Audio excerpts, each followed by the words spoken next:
자,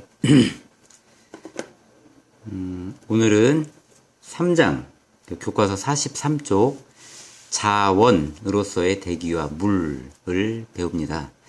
자원이란 우리에게 쓸모있는 물질, 에너지, 그런 것이라고 할 수 있는데요. 대기와 물이라는 것은 우리에게 중요한 자원입니다.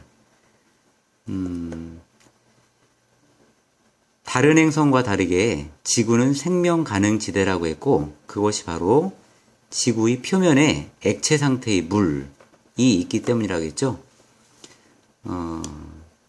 또한 대기는 물만 있는 게 아니라 지구에는 생물체가 숨쉬고 어떤 생활할 수 있는 대기가 풍부하게 있기 때문입니다. 자, 그러면 지구의 대기는 어떤 성분으로 구성되어 있을까요? 자, 그림에 볼 수 있듯이 지구의 공기가 100이 있다라고 하면 거의 80에 해당하는 것은 질소, 그리고 그 나머지 20, 대략 80대 20으로 나누면 80은 질소, 산소는 20. 그래서 공기의 5분의 4는 질소, 5분의 1은 산소입니다. 그 나머지는 1% 남짓인데요. 그 1% 밖에 안 되는 것 중에 가장 많은 게 아르곤, 그리고 이산화탄소, 기타인데요. 이산화탄소는 우리가 굉장히 많고 온난화 이런 걱정을 많이 하고 있지만 사실 0.03% 정도밖에 되지 않습니다. 가장 많이 있는 질소, 그리고 조금 있는 것 중에 좀 많은 양을 차지한 아르곤은 비활성 기체입니다. 비활성 기체라는 것은 과자 속에 넣어도 과자의 어떤 변형을 일으키지 않는, 활성이 없는. 그래서 우리가 숨을 쉬면 숨 쉬는 우리의 폐 속에 가장 많이 들어가는 것은 산소가 아니라 질소입니다. 그렇지만 다시 나옵니다. 몸과 반응을 하지 않는 비활성 기체이기 때문에.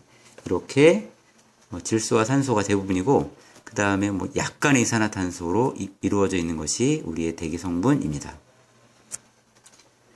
핵심적인 내용은 교과서에 다 있다고 했죠. 자, 대기는 우리가 이런 생명체가 살 수 있는, 호흡할 수 있는 산소를 줄 뿐만 아니라, 자, 오존층, 그런 것을 통해서 외부에서 들어오는 유해한 에너지 또는 우주선을 차단해 주기도 하고, 온실 효과를 일으키는 기체들에 의해서 지구를 다른 행성보다 따뜻하게 지켜주기도 합니다. 자, 두 번째, 지구에는 물은 어떻게 분포하는가? 물을 100이라고 하면 소금물이 거의 98에 해당합니다. 자, 그 중에 대부분은 해수이고, 소금기가 포함되어 있는 지하수 또는 소금기로 가득 찬 호수, 그런 것들이 약간 차지합니다. 그래서 거의 98%가 짠물이고요. 짠물이 대부분 바닷물이고, 약 2%는 싱거운 물, 즉 담수입니다. 그 담수 중에 대부분은 빙설, 얼음이나 눈 형태로 되어 있고요. 그 다음 많은 게 지하수, 그리고 호수와 하천, 기타의 비율입니다. 우리가 왜 물을 아껴 써야 한다, 아껴 써야 한다 이런 말을 많이 하는데, 지구의 물은 엄청나게 많습니다. 충분히 쓸 만큼 있습니다. 그렇지만 대부분은 소금이 포함된 물이라서 쓰기가 어렵습니다. 그래서 우리가 쓰는 물은 전체의 0.0067%에 해당하는 호수나 하천수입니다. 그러니까 이 물도 다 깨끗한 것이 아니라 이것을 깨끗하게 가공해서 쓰기 때문에 상당히 돈이 많이 드는 물입니다. 그래서 물을 아껴 써야 한다는 것은 지구에 물이 없어서가 아니라 이 어떤 쓸만한 수준의 물을 만드는 과정에서 상당한 비용이 들기 때문입니다. 아껴 씁시다.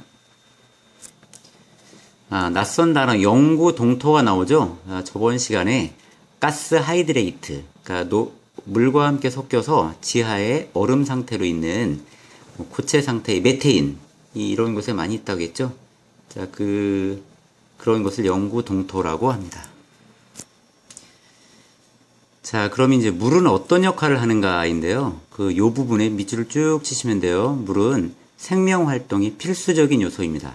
우리 몸의, 즉 생명체의 대부분을 차지하는 물은 물질 대사를 주관하고 각종 화학 변화를 일으키기도 하고 생명 활동 유지에 필요한 에너지를 만들기도 합니다. 자, 생명이 있는 곳에 물이 있나요? 물이 있는 곳에 생명이 있습니다. 자, 물은 그래서 생명이라고 합니다. 우리 몸을 구성하는 주된 구성 물질이기 때문에. 자, 그리고 저번에 물은 여러 가지 어떤 특징이 있다고 했잖아요. 그 중에 이제 물은 강수 현상, 비가 오는 그런 현상의 주된 물질이기 때문에 지표의 변화, 즉 풍화작용을 일으키기도 하고, 암석의 순환을, 암석이 어떤 모질물을 지나서 흙이 되었다가 다시 암석이 되기도 하고, 마그마를 통해서 화성암이 되기도 하고 하는 그런 암석의 순환이 일어나기도 하고, 그리고 바닷물은, 상당히 많은 바닷물은 태양 에너지를 저장해 두었다가 방출하기 때문에 지구가 다른 행성에 비해서 온도 변화가 심하지 않은 연교차와 일교차, 1년간의 어떤 온도 변화, 그리고 이제 하루 사이 온도 변화, 즉 연교차, 일교차라고 하는데요. 그것이 작은, 그래서 생명체가 살기 좋은 조건을 만드는 것도 지구에 물이 있고 그 물이 열을 잘 저장하는 능력 때문입니다.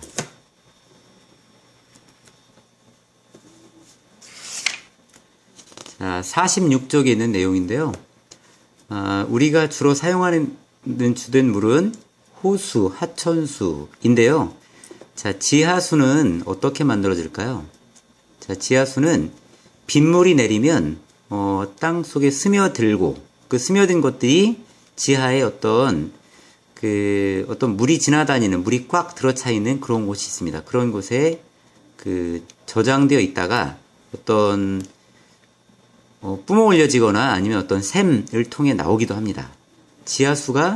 사실은 지하수가 더 많이, 강물보다 더 많이 있다고 합니다. 자, 아프리카의 어떤 우물에 사람들이 몰려있는 지역인데요. 물은 전쟁을 부르기도 합니다. 이스라엘과 시리아와 같은 중동 전쟁의 많은 경우는 물 때문에 이루어졌습니다. 요르단강의 물길을 어떻게 트느냐, 그런 것들이 싸움의 발단이 될 만큼 물은 생명일 뿐더러 요즘에 현대 전쟁의 어떤 중요한 발발 요소가 되기도 합니다. 자, 물을 이제 효과적으로 이용하기 위해서 댐을 건설하기도 하는데요. 천연댐이 있다고 합니다. 천연댐이란 바로 숲을 얘기합니다. 숲은 흙뿐만 아니라 식물의 뿌리가 많이 자리 잡고 있기 때문에 물을 잘 저장할 수 있다고 합니다. 그리고 우리나라의 어떤 세계적인 기술 중에 하나가 해수의 담수화 기술입니다. 아랍권에 많이 수출하고 있습니다. 자, 열심히 보고 질문 있으면 꼭 질문 댓글로 달아주시기 바랍니다. 사랑합니다.